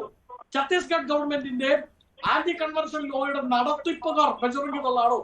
അങ്ങനെയാണെങ്കിൽ പോലീസ് സ്റ്റേഷനിൽ കടന്നു വന്ന് പ്രതികളെ കൈകാര്യം ചെയ്യാനുള്ള അവകാശം ബജ്രംഗ് ദളിനുണ്ടോ എന്നുള്ളതാണ്. അവരെ പ്രകോപിപ്പിച്ചാൽ ഞങ്ങൾ കൈകാര്യം ചെയ്ത് കളയും എന്ന് പറയുന്നത് ഒരു ഭീഷണിയല്ലേ? നോക്കൂ, അവർ പറയാണ് ഇവിടെ എന്താണ് പറയുന്നത്, ക്രിസ്ത്യൻ സഭകൾ ആകെ അങ്ങ് ഉറഞ്ഞു തുള്ളുകയാണ്. വെറുതെ അല്ല ശ്രീ RV ബാബു. എന്താ യുണൈറ്റഡ് ക്രിസ്ത്യൻ ഫോറത്തിന്റെ കണക്കുണ്ട്. നിങ്ങളുടെ സർക്കാർ ഭരിക്കുമ്പോ, RV ബാബുവിന്റെ അല്ല, നിങ്ങളുടെ BJPയുടെ സർക്കാർ ഭരിക്കുമ്പോ കഴിഞ്ഞ 10 വർഷക്കാലത്തിനിടയിൽ ക്രിസ്ത്യാനികൾക്ക് നേരിടേണ്ടി വന്ന പീഡനത്തിന്റെ വ്യാപ്തി, വലിപ്പം, ഞങ്ങളുടെ സർക്കാർ ഭരിക്കുമ്പോൾ ക്രിസ്ത്യൻ ആക്രമണങ്ങൾ ഉണ്ടായിട്ടുണ്ട്. പക്ഷെ അതിന്റെ വലിപ്പം 470% എന്നാണ്. അതായത് ശരി, അപ്പോൾ അല്ല ഈ കേസിലേക്ക് വരൂ ശ്രീ വസന്ത്. RV ബാബു പറഞ്ഞുവല്ലോ, നിങ്ങൾ അവിടെ പോയത് കൊണ്ടാണ്, അവിടെ ഈ രാഷ്ട്രീയ മുതലെടുപ്പിന് പോയത് കൊണ്ടാണ് ഇപ്പോൾ ബജ്രംഗ് ദൾ പ്രകോപനപരമായി പെരുമാറുന്നതും നിയമ പോരാട്ടം അവർക്ക് അടുപ്പിച്ചിരിക്കുന്നതും എന്ന്. അല്ലായിരുന്നെങ്കിൽ എന്താ അവരുടെ സൗമനസ്യം ഉണ്ടാകുമായിരുന്നോ? ഈ നിയമ പോരാട്ടം ബജ്രംഗ് ദൾ അല്ലല്ലോ നടത്തുന്നത്. അവിടെ നോക്കൂ, ഈ കേസിലെ പെറ്റീഷണർ ആരാണ്? ഈ കേസിലെ പെറ്റീഷണർ RV ബാബുവിനേക്കാൾ കൂടുതൽ ജയസൂര്യന് മനസ്സിലാവും. ഈ കേസിലെ പെറ്റീഷണർ സ്റ്റേറ്റ് ആണ്, അതായത് ഛത്തീസ്ഗഡ് ഗവൺമെന്റ് ആണ്. ആ ഗവൺമെന്റിന്റെ ആഭ്യന്തര വകുപ്പാണ്. ആ ആഭ്യന്തര വകുപ്പ് ഭരിക്കുന്ന BJP ആഭ്യന്തരമന്ത്രിയാണ്. അപ്പോൾ സ്റ്റേറ്റ് ആണ് അതിൽ റിലീസ് ചെയ്യേണ്ടത്. ടെൻഷൻ റിലീസ് ചെയ്യണം താല്പര്യപ്പെടുന്നെങ്കിൽ അത് ചെയ്യാൻ സാധിക്കുന്നത് ആ ഗവൺമെന്റിനാണ്. ആ ഗവൺമെന്റ് നിയന്ത്രിക്കുന്ന BJP ആണ്. നോക്കൂ, എന്താണ് ഇവരുടെ നിലപാട്? കേരളത്തിൽ കന്യാമറിയത്തിന് പൊന്നിൻ കുരിശ്, കേരള മരക്കുരിശ്, അതാണ് ഇവരുടെ നിലപാട്. കേരളത്തിൽ അവർ ഇരയോടൊപ്പം നിൽക്കുന്നു എന്ന് പറഞ്ഞ് അവർ വലിയ വിഷമം കാണിക്കുകയും വേദന കാണിക്കുകയും ചെയ്യുമ്പോൾ ഛത്തീസ്ഗഡിൽ മറ്റു സംസ്ഥാനങ്ങളിൽ ഇവർ വേട്ടക്കാരന് ആയുധം സപ്ലൈ ചെയ്യുകയാണ്. ജയസൂര്യൻ, ഈ RV ബാബു പറഞ്ഞ കാര്യങ്ങളോട് താങ്കൾ യോജിക്കുന്നുണ്ടോ? ഇപ്പോൾ അവിടെ മതപരിവർത്തനത്തിന് വേണ്ടി തന്നെയാണ് കൊണ്ടുപോയത്. അവർ ക്രൈസ്തവരായിരുന്നില്ല പെൺകുട്ടികൾ തുടങ്ങിയ കാര്യങ്ങളാണ് സംഘപരിവാർ സംഘടനകളും പറയുന്നത്. ബജ്രംഗി ദളിന്റെ നിലപാട് അതാണ്. അതുകൊണ്ടാണല്ലോ അവർ ഇപ്പോൾ ഈ കന്യാസ്ത്രീകൾക്ക് മോചനം നൽകരുത്, അവർക്ക് ജാമ്യം നൽകരുത് എന്ന് പറഞ്ഞുകൊണ്ട് അവിടെ കടുപ്പിക്കുന്നത്. അല്ല, ഇവിടെ ഏതെങ്കിലും ഒരു സംഘടനയല്ല, ബജരംഗദളല്ല ഛത്തീസ്ഗഡിലെ കോടതി നടത്തുന്നതും കോടതിയിൽ ഇരിക്കുന്ന ജഡ്ജിയും ബജരംഗദളല്ല. അത് ആദ്യം മനസ്സിലാക്കുക. അവിടെ ജഡ്ജിമാരുണ്ട്, അവർ ആ നിയമം അനുസരിച്ചാണ് കാര്യങ്ങൾ ചെയ്യുന്നത്. നിയമത്തെക്കുറിച്ച് ഞാനിവിടെ വ്യക്തമായി സൂചിപ്പിച്ചു കഴിഞ്ഞു. പക്ഷേ അത് അങ്ങനെയല്ല എന്ന് ശ്രീ വസന്ത് പറഞ്ഞാൽ എനിക്കതിന് കൃത്യമായ മറുപടിയുണ്ട്. അതായത് ഇപ്പോ നമുക്ക് നമ്മുടെ ലക്ഷദ്വീപിലേക്ക് ഒന്ന് പോകാവോ? ഓടി ഒന്ന് കയറി ചെല്ലാമോ ലക്ഷദ്വീപിലേക്ക്? പറ്റില്ല. ലക്ഷദ്വീപ് എന്ന് പറയുന്നത് സംരക്ഷിത പ്രദേശമാണ്. അത് ഭരണഘടനയോ അല്ലെങ്കിൽ ഹൈക്കോടതിയോ അല്ലെങ്കിൽ സുപ്രീം കോടതിയോ ഏതെങ്കിലും ഒരു ജഡ്ജിയോ അങ്ങനെ പറഞ്ഞാൽ എടുത്തു കളയാവുന്ന കാര്യമല്ല. അത് ഇന്ത്യയിൽ ആ വസ്തുതയിൽ സത്യമായും നിയമമായും നിലനിൽക്കുന്നു. അതൊന്ന്.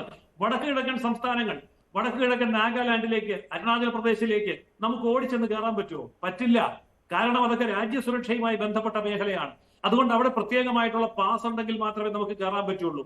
എന്തായിരുന്നു ജമ്മു കാശ്മീരിന്റെ അവസ്ഥ? 370 വകുപ്പ് കൊടുത്ത് കോൺഗ്രസ് പ്രത്യേക ഭരണഘടന, പ്രത്യേക പാർലമെന്റ്, പ്രത്യേക നിയമം, പ്രത്യേക പതാക വരെ കൊടുത്തവരാണ് കോൺഗ്രസും നെഹ്റുവും ഒക്കെ. അതൊക്കെ ഈ അടുത്ത കാലത്താണ് മാറ്റിയത്. എന്നാൽ നമ്മൾ ഈ പറയുന്ന ഈ ലക്ഷദ്വീപോ അല്ലെങ്കിൽ ഛത്തീസ്ഗഡോ അല്ലെങ്കിൽ വടക്ക് കിഴക്കൻ സംസ്ഥാനങ്ങളോ എന്ന് പറയുന്നത് രാജ്യ സുരക്ഷയ്ക്ക് വേണ്ടിയും അവിടുത്തെ ജനങ്ങളുടെ സുരക്ഷയ്ക്ക് വേണ്ടിയും ഉണ്ടാക്കിയ നിയമങ്ങളാണ്. അത് ഈ രാജ്യത്ത് ഇന്ന് നിലനിൽക്കുന്നുണ്ട്.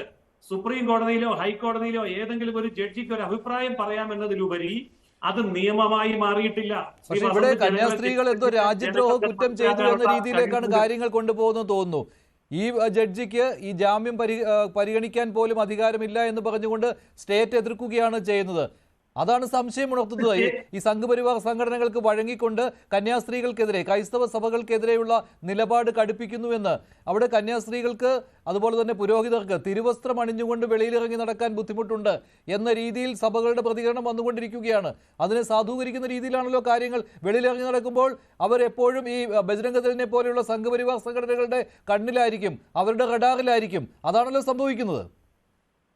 അതല്ല സംഭവിക്കുന്നത്. അതാണ് സംഭവിക്കുന്നതെങ്കിൽ ഞാനൊന്ന് ചോദിക്കട്ടെ, അതൊക്കെ ഇവിടുത്തെ വെറും വ്യാജമായ പ്രചരണമാണ്. ഞാനൊന്ന് ചോദിക്കട്ടെ, ഛത്തീസ്ഗഡിലെ കോൺഗ്രസ് ഓഫീസിൽ ഒന്ന് കയറി ചെന്നിട്ട് കോൺഗ്രസിന്റെ സംസ്ഥാന പ്രസിഡന്റോട് പറയാമോ, നിങ്ങൾ എന്താ അനങ്ങാതിരിക്കുന്നത്? ഞങ്ങൾ കേരളത്തിൽ നിന്ന് വന്ന് ഇവിടെ കിടന്ന് പ്രതിഷേധിക്കുന്നത് കണ്ടില്ലേ, നിങ്ങൾ എന്താ അനങ്ങാതിരിക്കുന്നത് ചോദിക്കണം.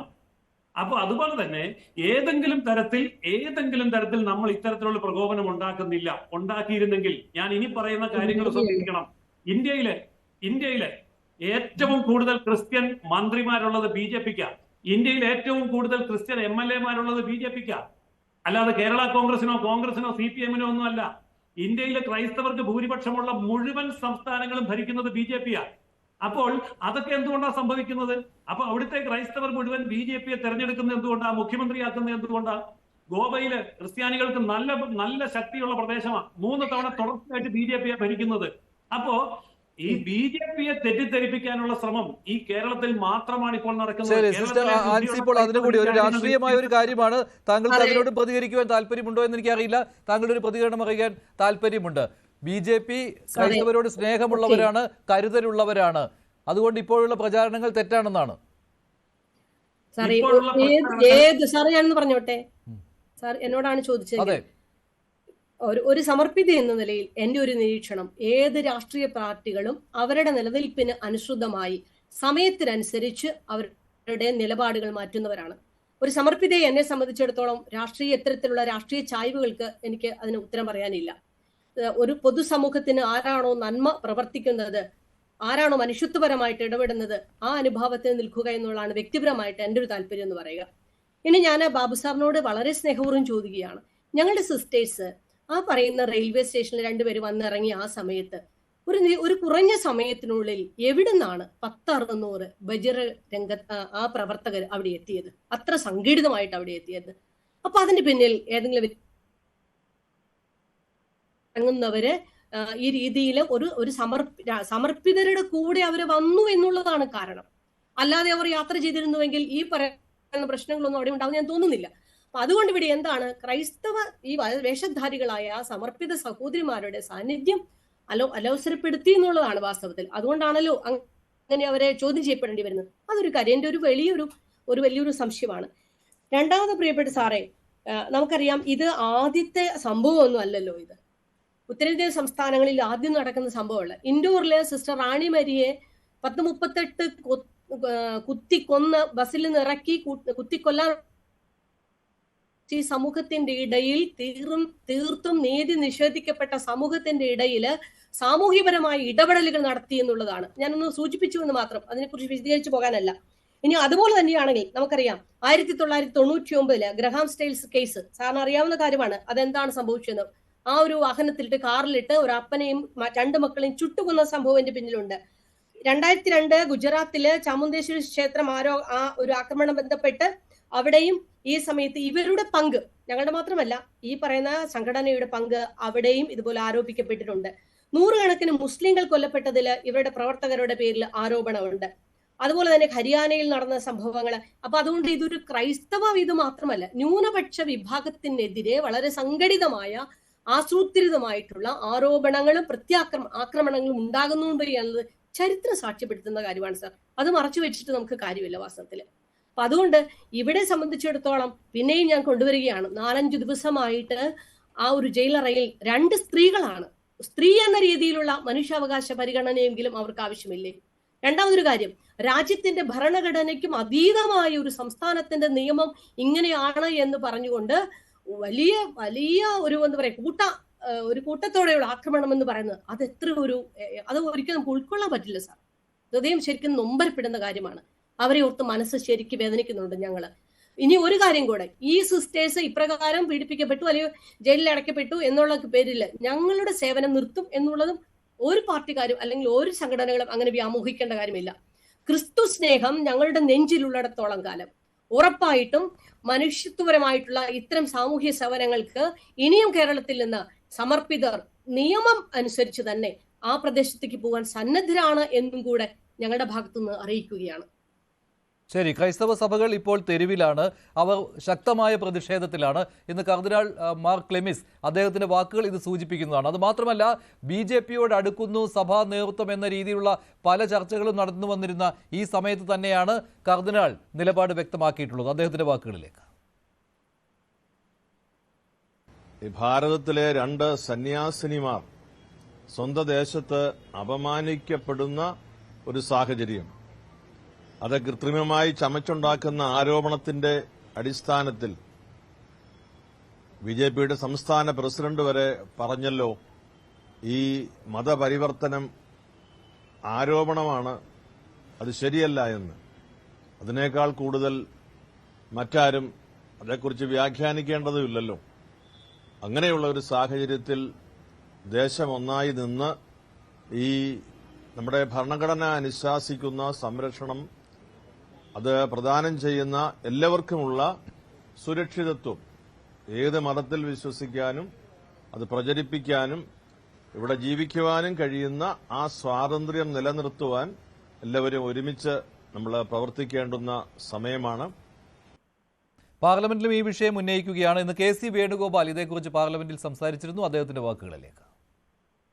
We thought that police will came and rescue them because last Christmas period, I am also remembering the last Christmas period, our Honorable Prime Minister went to CPCI headquarters and he given a big bhashan and he given full promises to protect minority rights and Christians' rights.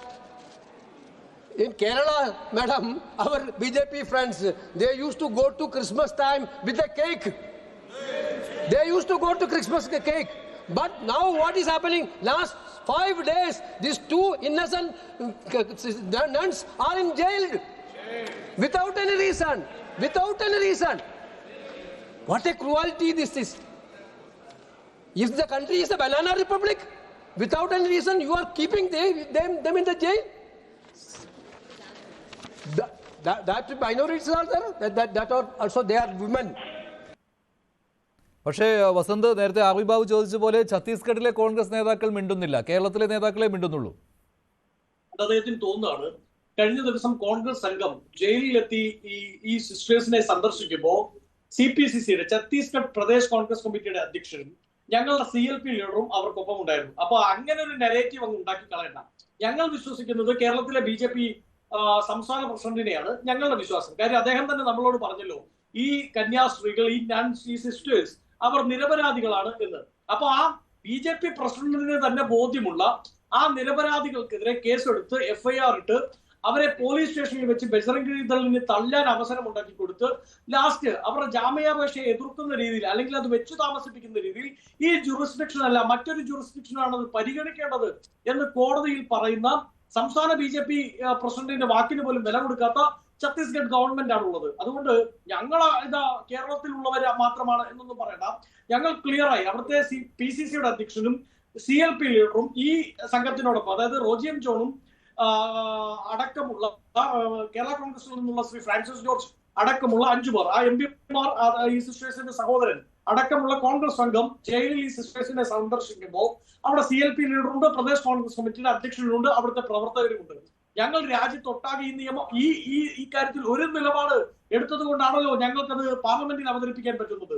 അതുകൊണ്ടാണല്ലോ പാർട്ടിയുടെ സംഘടനാ ചുമതലയുള്ള general secretary തന്നെ ആ വിഷയത്തിൽ പാർലമെന്റിൽ സംസാരിക്കുന്നത്. അതുകൊണ്ടാണല്ലോ വയനാട്ടിൽ നിന്നുള്ള MP ശ്രീ പ്രിയങ്ക ഗാന്ധി തന്നെ പാർലമെന്റ് വളപ്പിൽ ഇന്ന് പ്രതിഷേധിക്കുന്നത്, ആ പ്രതിഷേധത്തിന് നേതൃത്വം കൊടുക്കുന്നത്. നോക്കൂ, ഈ വിഷയത്തിൽ ഏറ്റവും ചുരുങ്ങിയ പക്ഷം കേരളത്തിൽ നിന്നുള്ള BJPയുടെ MP-മാർ, ഒരാള് ലോക്സഭയിലും പിന്നീട് രാജ്യസഭയിലുമൊക്കെയുള്ള MP-മാർ, മുൻ കേന്ദ്രമന്ത്രിമാർ, ഏറ്റവും മിനിമം അവരെങ്കിലും സംസ്ഥാന BJP പ്രസിഡന്റ് പറഞ്ഞ പ്രകാരം ഉള്ള നിലപാട് സ്വീകരിച്ച് പാർലമെന്റിൽ. അത് മാത്രമല്ല ശ്രീ ജയസൂര്യൻ ക്രൈസ്തവ വോട്ടുകൾ കൊണ്ട് ജയിച്ച ആളാണല്ലോ തൃശ്ശൂരിൽ സുരേഷ് ഗോപി കേന്ദ്രമന്ത്രി, പിണ്ടുന്നില്ല. അല്ല, കേരളത്തിലെ BJPയെ സംബന്ധിച്ച് ഞങ്ങൾക്ക് യാതൊരു ഭയവുമില്ല. BJPയും ക്രൈസ്തവ സമൂഹവും തമ്മിലുള്ള ബന്ധത്തെ തകർക്കാൻ വേണ്ടി കോൺഗ്രസും CPM-ഉം എന്ത് നാടകം കളിച്ചാലും അവരെയൊക്കെ കൃത്യമായിട്ട് ഇവിടുത്തെ ക്രൈസ്തവ സമൂഹത്തിന് മനസ്സിലാവുക തന്നെ ചെയ്യും. കാരണം അവരെ കഴിഞ്ഞ 60-70 കൊല്ലം ഈ ക്രൈസ്തവരെ രക്ഷിച്ചാണല്ലോ ഈ അവസ്ഥയിൽ എത്തിച്ചത്. അതുകൊണ്ട് എന്തുകൊണ്ടാണ് ഞാൻ ചോദിച്ച ചോദ്യം, ഇന്ത്യയിലെ ക്രൈസ്തവ ഭൂരിപക്ഷമുള്ള മുഴുവൻ സംസ്ഥാനങ്ങൾ BJP ഭരിക്കുന്നത് ഏറ്റവും കൂടുതൽ ക്രൈസ്തവ MLA-മാരും ക്രൈസ്തവ മന്ത്രിമാരും BJP-യിലായത് എന്തുകൊണ്ട്? ഇത് വളരെ വ്യക്തമാണ്. കേരളത്തിലെ ക്രൈസ്തവർക്കും ഈ വസ്തുതകൾ വളരെ വ്യക്തമായിട്ട് അറിയാം. അതുകൊണ്ട് അതില്ലാതാക്കാൻ വേണ്ടിയാണ് ഇവർ അവിടെ പോയി നാടകം കളിച്ചത്. യഥാർത്ഥത്തിൽ അവർക്ക് നിയമപരമായി എന്തെങ്കിലും സപ്പോർട്ട് ചെയ്യാൻ കോൺഗ്രസ് പാർട്ടി തയ്യാറായിരുന്നുവെങ്കിൽ ഈ പ്രശ്നം ഉണ്ടാകുമായിരുന്നില്ല. മറിച്ച് കേരളത്തിൽ നിന്ന് പോയ BJP നേതാക്കന്മാരാണ് അവിടെ ചെന്നിട്ട് ഈ കന്യാസ്ത്രീകൾക്ക് ആവശ്യമായിട്ടുള്ള നിയമസഹായത്തിലേക്ക് പോയത്. അതല്ല, അതെങ്ങനെയാണ് ജയസൂര്യൻ? എന്ത് നിയമസഹായമാണ് അവർക്ക് കിട്ടിയത്? എന്ത് നിയമസഹായം? ഞാൻ പറയാം. അല്ല, എന്നോടാണ് ചോദ്യം. വസന്ത് ബഹളം വെക്കരുത്, എന്നോടാണ് ചോദ്യം. അതായത് അവിടെ ആദ്യം കൊടുത്ത കേസ് തന്നെ ഫാൾസ് ആയിരുന്നു. അതായത് ജാമ്യം കിട്ടുകയില്ലാത്ത കോടതിയിൽ ഈ കേസ് പരിഗണിക്കാൻ കഴിയാത്ത കോടതിയിൽ കൊണ്ടുപോയി ഒരു കേസ് കൊടുത്തു. അതും ക്രൈസ്തവ സംഘടനയുടെ പേരിൽ. ആ ക്രൈസ്തവ സംഘടന ഏതാണെന്ന് സഭകൾക്ക് പോലും തിരിച്ചറിയാൻ കഴിയാത്ത ഒരു സംഘടനയുടെ പേരിൽ ഒരു ദുർബലമായ കേസ് കൊടുത്തു. ആ കേസ് തള്ളുമ്പോഴത്തേക്കും ഇവിടെ ഗംഭീരമായിട്ടുള്ള പ്രചരണങ്ങളും കോലാഹലങ്ങളും കേരളത്തിൽ നിന്നുള്ള MP-മാരും നേതാക്കന്മാരും ജയിലിന് മുമ്പിൽ ബഹളമുണ്ടാക്കി ആ സംസ്ഥാനത്ത് വലിയ പ്രശ്നമാണെന്ന് പറഞ്ഞ് പ്രകോപനത്തിലേക്ക് പോയി. ഈ പ്രകോപനത്തിലേക്ക് പോയി കഴിയുമ്പോഴേക്കും എന്തൊക്കെ വന്നാലും ആ ഒരു സംഭവത്തെ പെരുപ്പിച്ച് കാണിക്കുമ്പോൾ ഈ വിഷയം അതീവ ഗൗരവമുള്ള കാര്യമാണല്ലോ, ശ്രദ്ധിക്കണമല്ലോ. അപ്പോൾ കോടതി എന്താ ചെയ്തത്? കോടതി നിയമത്തിന്റെ കൃത്യമായ നിയമങ്ങളിൽ കൂടെ തന്നെ പോയി. അതാണ് കോടതി പറഞ്ഞത്, ഈ കേസ് എടുക്കാനുള്ള അധികാരം ഞങ്ങൾക്കില്ല, ഈ സംസ്ഥാനത്തെ നിയമം അനുസരിച്ച് NIA കോടതിയിലേക്കാണ് പോകേണ്ടത് എന്ന്. അതാണ് ഇവിടെ സംഭവിച്ചത്. നേരെ മറിച്ച് സമാധാനപരമായിട്ട് ഈ വിഷയം കേരളത്തിലെ വിഷയം ഉണ്ടായതുപോലെ അല്ലെങ്കിൽ ഛത്തീസ്ഗഡിൽ ഇതിനു മുമ്പ് കോൺഗ്രസ് ഭരിച്ചപ്പോൾ ഉണ്ടായതുപോലെ കൈകാര്യം ചെയ്യാനുള്ള ഒരു സാഹചര്യം അവിടുത്തെ പ്രതിപക്ഷമായിട്ടുള്ള അന്നത്തെ BJP ചെയ്തു. ഇവിടെയും BJP അത് ചെയ്യുന്നു. എന്നാൽ ആ സഹകരണം ഇവരുടെ ഭാഗത്തു നിന്നുണ്ടായില്ല. ഇവര് ചെയ്തത്, കോൺഗ്രസ് ചെയ്തത്, പ്രശ്നം വഷളാക്കി കഴിഞ്ഞ് ജാമ്യം കിട്ടാത്തൊരവസ്ഥയിൽ കന്യാസ്ത്രീകൾ അകത്ത് കിടന്നാൽ കേരളത്തിൽ ക്രിസ്ത്യാനികൾ BJP-യോട് ചേരുന്നത് തടയാമല്ലോ. ഈ ഒരൊറ്റ ലക്ഷ്യത്തിൽ നിന്നാണ് കേരളത്തിൽ നിന്ന് ധാരാളം കോൺഗ്രസ് നേതാക്കന്മാരും MP-മാരും. ശരി, എന്തായാലും രാഷ്ട്രീയ മുതലെടുപ്പ് എല്ലാ പക്ഷത്തു നിന്നും നടക്കുന്നുണ്ട് എന്ന കാര്യത്തിൽ സംശയമില്ല. നന്ദി ചർച്ചയിൽ പങ്കെടുത്ത എല്ലാവർക്കും. ഇന്നത്തെ ചോദ്യം ഇതായിരുന്നു, കന്യാസ്ത്രീകളുടെ അറസ്റ്റ് ക്രൈസ്തവ വേട്ടയോ? അതേ എന്ന് 60% പ്രേക്ഷകർ, അല്ല എന്ന് 37%. വേണ്ടിവരെ അവസാനിക്കുന്നു. നന്ദി.